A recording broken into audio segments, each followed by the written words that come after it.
So Wendy, what the devil are you doing with all this rubbish in your greenhouse? Well, you might call it rubbish, but I would be calling it an insect hotel. An insect hotel? And what I'm doing is making an insect hotel. This is the first stage. It might look like rubbish to you, but it's been well thought out. So what does an insect hotel consist of? Right. Well, you need to get some crates, or I've got these. And these were from my friend up the road who has a bit of a junkyard. And you probably need... He'd call it an antique shop He though. would.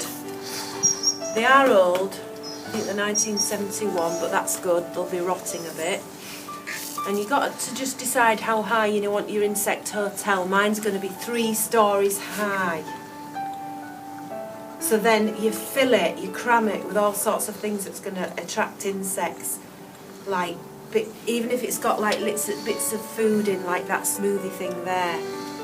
As they're going to go to that, they're going to be attracted to that. But it all has to be, don't put anything that's plastic in it, because that's not good. I don't know why it's not good, but it's not good. Well, it won't break down, will it? It won't break down, and it might harm the insects. So the reason why I'm doing this is because it's winter and because I won't sit still. And that's one reason. But 2, it's going to pollinate my garden in spring. It's going to attract loads of bees and insects and start to pollinate my garden. And that'll make it really good. So this is the first stage, and you can do it anyway. I've got egg boxes and plant pots and bits of old brick and bottles, anything that can crawl into, anything that they can hide in. They love that. Anything a bit sticky. So when you've finished filling it like that, then what do you do? Well, I'll show you what to do next. So this is the next stage, is it then? So the next stage is you find, to lift it off the ground a little bit, I've put it on a box that I previously had.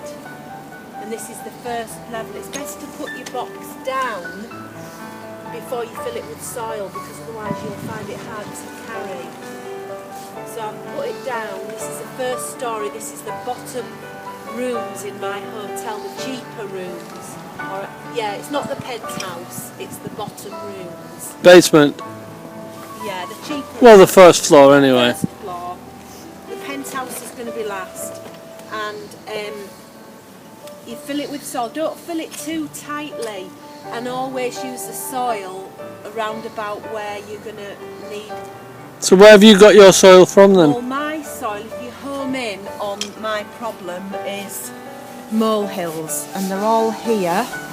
I've absolutely hundreds of molehills, and it's perfect. They're doing a good job of digging soil up for me. Thank you, moles, for the soil, and you pack it on. So this is the first level. Pack not too tightly with really good soil from your garden. It'll have the eggs of all the dormant insects in, ready to hatch in the spring. So that's why I've done that. I'll get the second layer. Right. So we've moved on to the penthouse suite now, have we? We're on the top layer, and we've done the second layer in exactly the same way.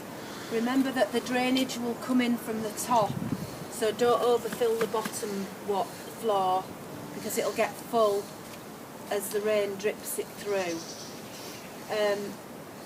So the top one's a little bit different in that you need more open-ended pots, because what I'm going to do is plant some flowering, really lovely flowers that attract bees, because I want bees to be the main inhabitants of the penthouse, pollinating bees. So beautiful.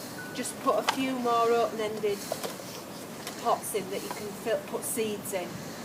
So I'm just going to do exactly the same and fill it with soil. And if you don't pack it too tightly, but make sure that soil goes into the pots and any open bottles or egg. Oh, you're good at manoeuvring that spade, aren't you, Mrs. McKenna?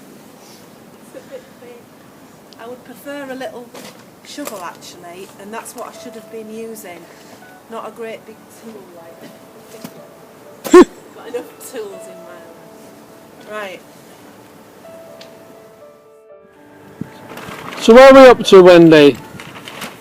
So we've finished the penthouse suite, but it's not finished because a lot of people might be thinking, well, that looks really ugly, and I really wouldn't want that in my garden. But the best part of this is going to be the decoration of the hotel.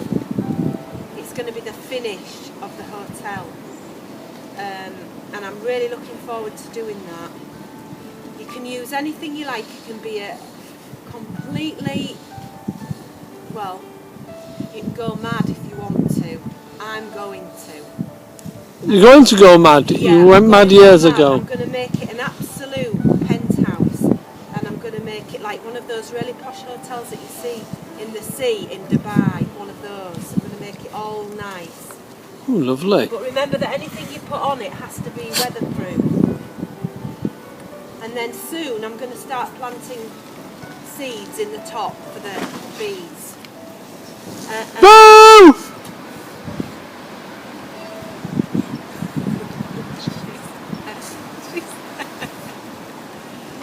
And what I'm going to do also is that I'm so excited about is I'm going to make some little signs. You can do anything, bunting signs, and it makes a real. But the other thing that I must do is when I see some earwigs or worms or insects, I need to start encouraging them to come this way to the hotel.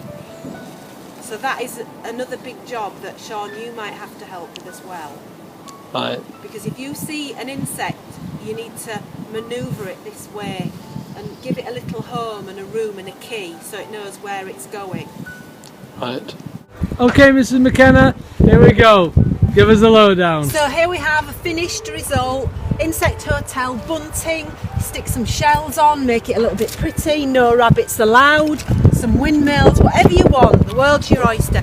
And finally, the sign that says welcome to the insect hotel. They've got to know where they're going. A little bit of blackboard and a bit of wood, and that's it, finished. Thank you. We will return in the future to see how busy the insect hotel is, looking after the guests on Longmeadow Farm. Thank you very much.